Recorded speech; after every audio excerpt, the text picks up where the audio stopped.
श्री हरमिलाप साहिब जी। भाई बहन के इस पावन पर्व रक्षाबंधन की आप सबको बहुत बहुत बधाई। इस त्यौहार को लेकर कई पौराणिक कथाएं प्रचलित हैं। इन कथाओं से हमें ये पता चलता है कि रक्षाबंधन का महत्व प्राचीन काल से ही रहा है। यहाँ हम रक्षाबंधन से जुड़ी 3 पौराणिक कथाओं को श्रवण करेंगे। पहली कथा के अनुसार सतयुग में वृतासुर नाम का एक असुर हुआ करता था, जिसने देवताओं को पराजित कर स्वर्ग पर अपना आधिपत्य स्थापित कर लिया था। इसे वरदान मिला था कि इस पर इस समय तक के बने हुए किसी भी अस्त्र शस्त्र के प्रहार का असर नहीं होगा। महर्षि दधीची ने देवताओं को जीत दिलाने के लिए अपना शरीर त्याग दिया और उनकी हड्डियों से अस्त्र शस्त्र बनाए गए। साथ ही वज्र नाम का एक अस्त्र भी बनाया गया, जिसे इंद्र को दिया गया।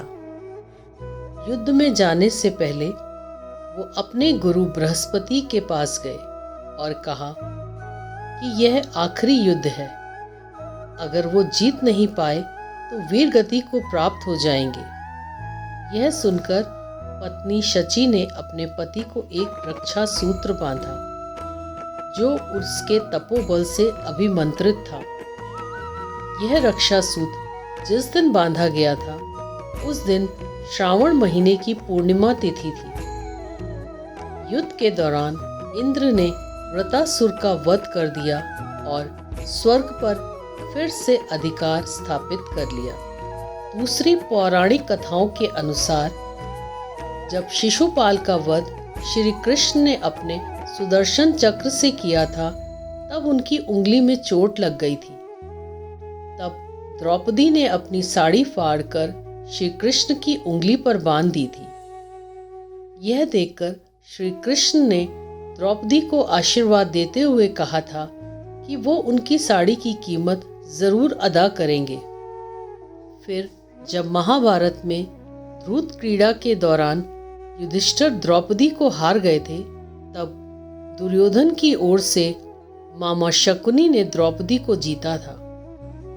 दुशासन द्रौपदी को बालों से पकड़कर घसीटते हुए सभा में ले आया था। यहाँ द्रौपदी का चीरहरण किया गया। सभी को मौन देख द्रौपदी ने वासुदेव श्री कृष्ण का आह्वान किया। उन्होंने कहा, हे गोविंद, आज आस्था और अनास्था के बीच युद्ध है। मुझे देखना है कि क्या सही में ईश्वर है। उनकी लाज बचाने के लिए श्री कृष्ण ने चमत्कार किया। वो द्रौपदी की साड़ी को तब तक लंबा करते गए जब तक दुशासन थक कर बेहोश नहीं हो गया। इस तरह श्री कृष्ण ने द्रौपदी की राखी की लाज रखी।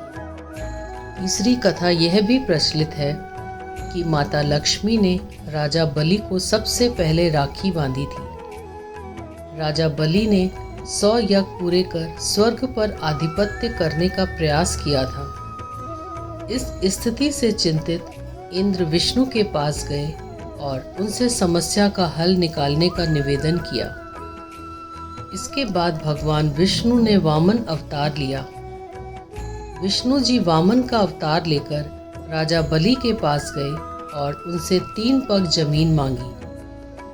बलि ने उन्हें 3 पग जमीन देने का वादा किया। विष्णु ने 2 पग में ही पूरी पृथ्वी नाप दी। यह देखकर राजा बलि समझ गए कि यह कोई साधारण व्यक्ति नहीं है। उन्होंने अपना सिर उनके आगे कर दिया।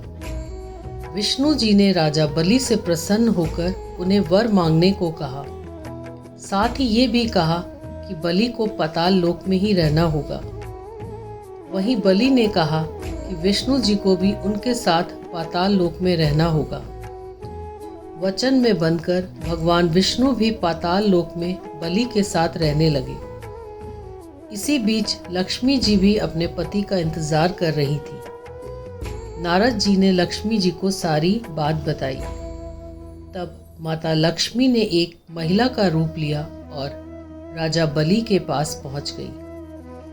वो बलि के समक्ष जाकर रोने लगी। राजा बलि ने उनसे पूछा तो उन्होंने कहा कि उनका कोई भाई नहीं है। इस पर बलि ने उनको अपनी धर्म बहन बनने का प्रस्ताव दिया। फिर माँ लक्ष्मी ने बलि को रक्षा सूत्र बांधा। दक्षिणा में उन्होंने राजा बलि से भगवान विष्णु को मांग लिया। तो इस तरह से बलि को माँ लक्ष्मी ने रक्षा सूत्र बांधकर भाई बनाया था। जय श्री हरमिलाप साहिब जी।